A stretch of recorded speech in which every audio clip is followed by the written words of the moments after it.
Rachel. Hello, Rachel. The one who got me in trouble for the last 2 weeks. Thanks a lot. I love my husband, Andrew, because he's not nice. I'm not nice. He is good. He's good. Those are different things. Great stuff. I'm going to tell you why that's bullshit. Okay. Because perfect is boring for women.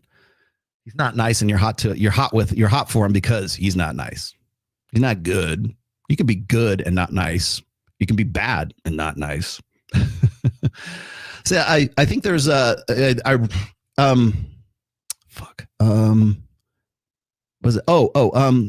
Sammy, can you go to rationalmail.com and pick up give me the link to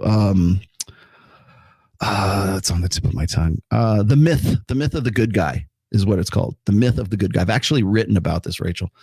You don't want a good guy. You want a guy who can, well, I mean, you do, but I mean, ideally you do, but that guy doesn't exist. Andrew's not a good guy.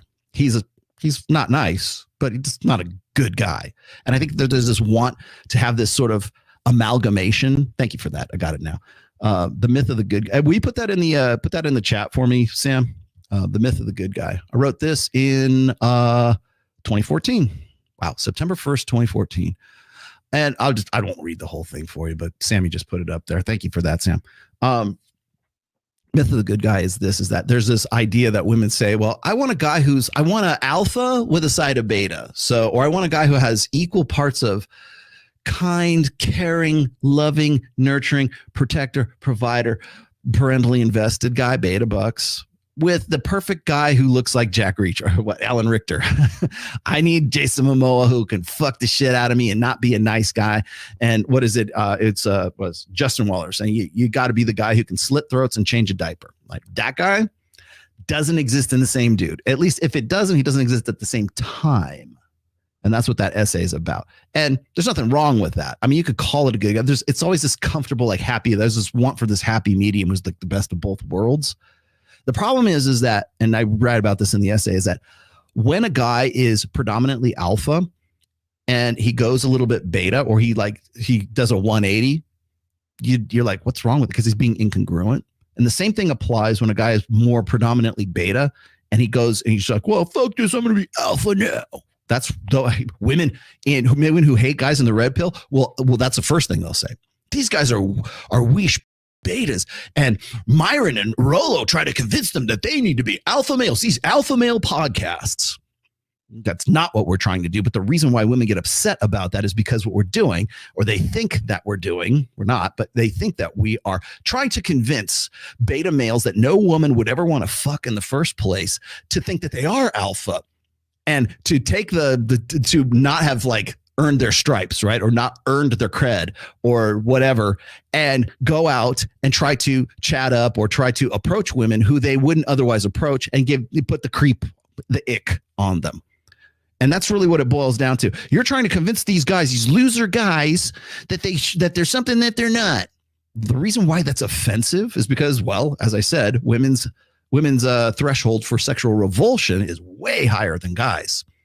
So when it's offensive to women that Myron ostensibly would say something like, well, men need to be more alpha. I don't think he's ever said that. And by the way, Myron has never called himself an alpha. In fact, if anything, he's resisted that for a long time. I've only ever facetiously and jokingly referred to myself as a lesser alpha. And that's because if you know anything about Royce's old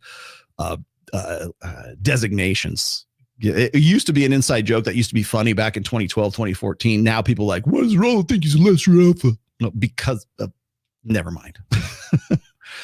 But the idea is that women want an alpha with a side of beta.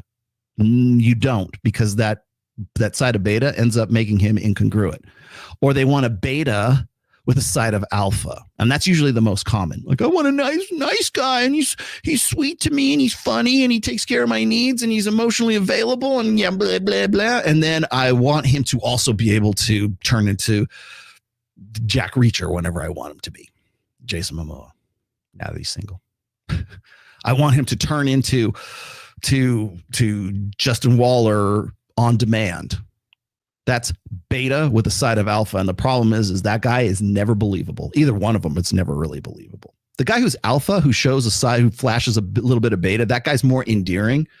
But if he constantly does that, then yeah, it's incongruent.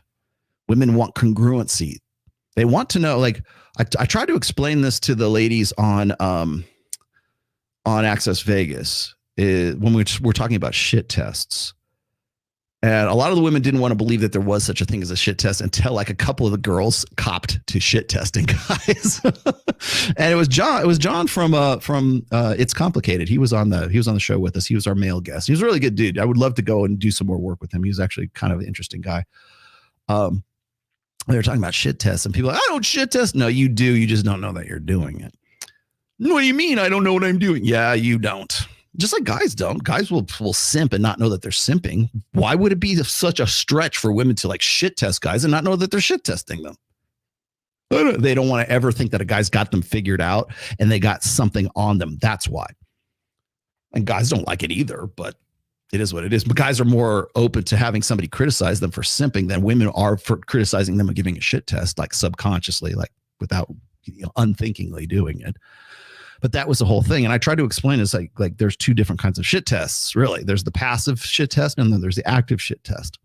The active shit test is when you're single and you're at a bar and you just met the girl for the first time, or you had a social outing, or you met her after a gig. And there's this banter that goes back and forth. It's like this sort of, it's what I've called it conversational fencing or verbal fencing, right? Because I'm a fencer, right? It's thrust, parry, riposte, thrust again, attack, flèche, oh God. Like it's being able to conversationally fence with a woman shows that you get it. And you know how to, you have the social skills to say, I know what you're doing, but rather than call it out, I'm going to riposte with this. I know what you're doing. You know that I know what you're doing. And now I'm going to respond with this. And so it's this back and forth. And again, if you want to read more about that, it's in this book right here. Not how to do it, but why you're doing it in the first place. This is not a how-to book. This is a why it works book. And that's the part of the conversation, right? You got to be congruent, first of all. And then second of all, it's like the reason why you're getting that shit test in the first place is because she's trying to figure out if you are the real deal. Are you the guy who you seem to look like? Like I've said this, God knows how many times, and I've had so many fucking black pill doomers like, oh, Rollo's fake. He's homosexual, blah, blah, blah. I've said this before. If you saw a guy who looks like, let's say, for example, you got Alan Richter or you got The Rock, right? And you put that guy in a slingshot bikini, or you put him in a tutu, like The Rock in like the Tooth Fairy movie. I think that's what it was. And we laugh at that and go, oh, The Rock. And the reason why that's funny is because it's the fucking Rock. And he's in a little kid's like ballet tutu dress, and I'm the Tooth Fairy, right? That kind of thing. The reason why it's funny is because it's incongruent with what we expect when we see a guy that looks like The Rock. If you see a guy that looks like Alan Richter and he's in a, sling bikini or whatever it is, he's probably at Pride Week. He's probably in some rainbow parade. That's what we're thinking at that time, because it's incongruent with what we would expect from a guy that looks like that. He's probably, if it walks like a duck and talks like a duck, it's probably a duck. And so, but it's incongruent. And that's why it's funny, because it's not what we expected from that guy. And that's really what a shit test is meant to determine. Is this guy really who he looks like he is, talks like he is? Can he carry a conversation? Or is he a really good looking dude who's kind of a spurg, who's just sort of learning how to do this stuff, right? Or, so that's the active shit test. The passive shit test is usually what's given to you once you're in a relationship. It's when your wife or your girlfriend or whatever is trying to determine if you are really the best she could have done or the best she can do. So he's not meeting my needs. So what am I going to do? I'm going to give him a shit test to see if he's really the best I could do. Because if he's not, then I either need to divorce him or break up with him while I'm still hot enough to get another dude. That's basically a passive shit test. So nagging is really a shit test when you think about it. You didn't mow the lawn. A real man would have mowed the lawn. My mom was right about you. You're never going to amount to anything like that. That's a shit. Sucks to be you, but that's a shit test, because what it is it's, I'm insecure and I don't think you're going to be there for me. And I don't think you could protect me, provide for me, or be parental investor. God forbid, you can't do it for me. You can't do it with our kids, right? It's this insecurity about long-term security. And rather than having the conversation, which will never take place anyways, but rather than have the conversation about it, it is brought up in a shit test.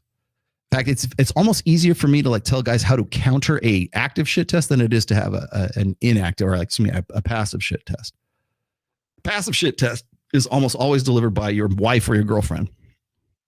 And it's meant to determine if you're the best she can do. Active shit test, is he really who he says he is? Is he really a lawyer? Is he really a surgeon? Is he really a business owner? Or is he just trying to bullshit me and this is a rented Lamborghini and he's really a sandwich artist at Subway? He's a barista.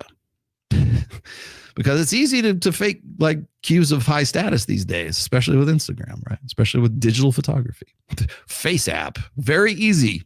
Very easy. Ladies, you know what the fuck I'm talking about. Very easy to fake that shit because perception is everything. It's just fucking pixels on a screen. So there has to be something that's a filter. And that's really, you want to know, like when women say, oh, I have feminine intuition. Feminine intuition, shit testing ability. That's what I call the hypergamous filter. Is he really the best you can do? Is he really who he says he is? The reason why The Bachelor is, well, Bachelorette is a bachelor or bachelorette. The reason why The reason why The Bachelor is as popular as it is because it plays on that feminine intuition. Is he really who he says he is? I don't know if that guy's for real.